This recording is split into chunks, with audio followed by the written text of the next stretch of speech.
Clip number 6، اس میں انشاءاللہ آپ سورہ بقرہ کی آیت نمبر 10 سے 12 کی تلاوت، ترجمہ اور تفسیر صراط الجنان سنیں گے۔ بسم اللہ الرحمن الرحیم۔ ترجمہ: اللہ کے نام سے شروع جو نہایت مہربان رحمت والا ہے۔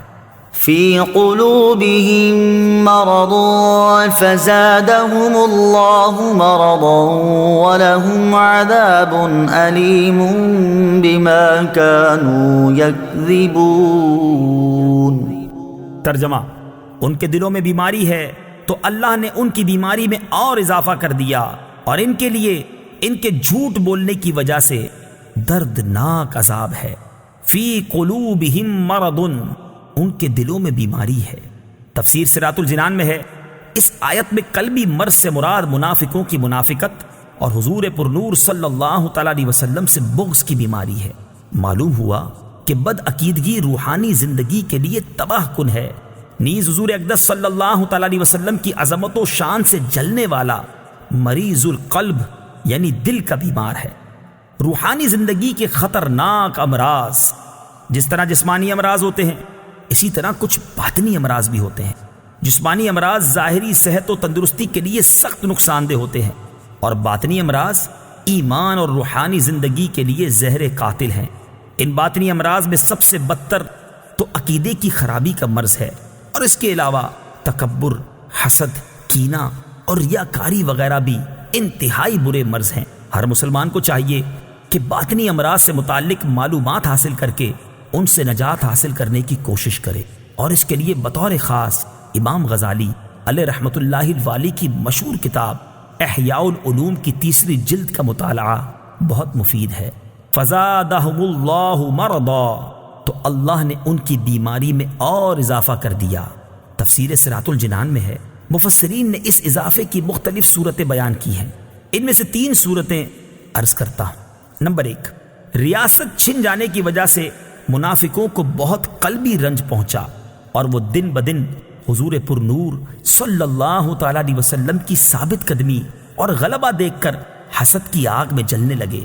تو جتنا نبی اکرم صلی اللہ تعالی علیہ وسلم کا غلبہ ہوتا گیا اور آپ صلی اللہ تعالی علیہ وسلم لوگوں میں مقبول ہوتے گئے، اتنا ہی اللہ تعالیٰ نے منافقوں کے رنج و غم میں اضافہ کر دیا۔ نمبر 2، منافقوں کے دل کفر، بد عقیدگی اور نبی کریم صلی اللہ تعالی علیہ وسلم سے عداوت و دشمنی سے بھرے ہوئے تھے۔ اللہ تعالیٰ نے ان کی ان چیزوں میں اس طرح اضافہ کر دیا کہ ان کے دلوں پر مہر لگا دی تاکہ کوئی واعظ و نصیحت ان پر اثر انداز نہ ہو سکے۔ نمبر 3، جیسے جیسے شرعی احکام اور نزول وحی میں اضافہ ہوا اور مسلمانوں کی مدد و نصرت بڑھتی گئی، ویسے ویسے ان کا کفر بڑھتا گیا، بلکہ ان کا حال تو یہ تھا کہ کلمہ شہادت پڑھنا ان پر بہت دشوار تھا، اور اوپر سے عبادات میں اضافہ ہو گیا اور جرموں کی سزائیں بھی نازل ہو گئیں، جس کی وجہ سے یہ لوگ بہت بے چین ہو گئے۔ وَلَهُمْ عَذَابٌ أَلِيمٌ بِمَا كَانُوا يَكْذِبُونَ، اور ان کے لیے ان کے جھوٹ بولنے کی وجہ سے دردناک عذاب ہے، یعنی اللہ تعالیٰ اور آخرت پر ایمان لانے کا جھوٹا دعویٰ کرنے کی وجہ سے ان کے لیے جہنم کا دردناک عذاب ہے۔ وَإِذَا قِيلَ لَهُمْ لَا تُفْسِدُوا فِي الْأَرْضِ قَالُوا إِنَّمَا نَحْنُ مُصْلِحُونَ أَلَا إِنَّهُمْ هُمُ الْمُفْسِدُونَ وَلَكِنْ لَا يَشْعُرُونَ۔ ترجمہ: اور جب ان سے کہا جائے کہ زمین میں فساد نہ کرو تو کہتے ہیں ہم تو صرف اصلاح کرنے والے ہیں۔ سن لو، بے شک یہی لوگ فساد پھیلانے والے ہیں، مگر انہیں اس کا شعور نہیں۔ لا تفسدوا فی الارض، زمین میں فساد نہ پھیلاؤ۔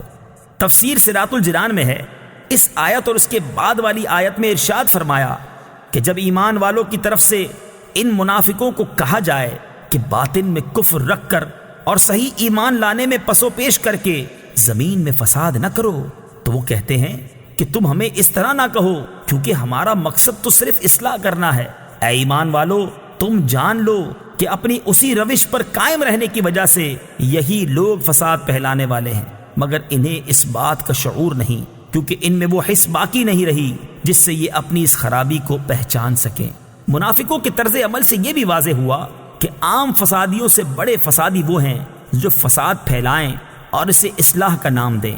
ہمارے معاشرے میں ایسے لوگوں کی کمی نہیں جو اصلاح کے نام پر فساد پھیلاتے ہیں اور بدترین کاموں کو اچھے ناموں سے تعبیر کرتے ہیں۔ آزادی کے نام پر بے حیائی، فن کے نام پر حرام افعال، انسانیت کے نام پر اسلام کو مٹانا اور تہذیب و تمدن کا نام لے کر اسلام پر اعتراض کرنا، توحید کا نام لے کر شان رسالت کا انکار کرنا، قرآن کا نام لے کر حدیث کا انکار کرنا وغیرہ سب فساد کی صورت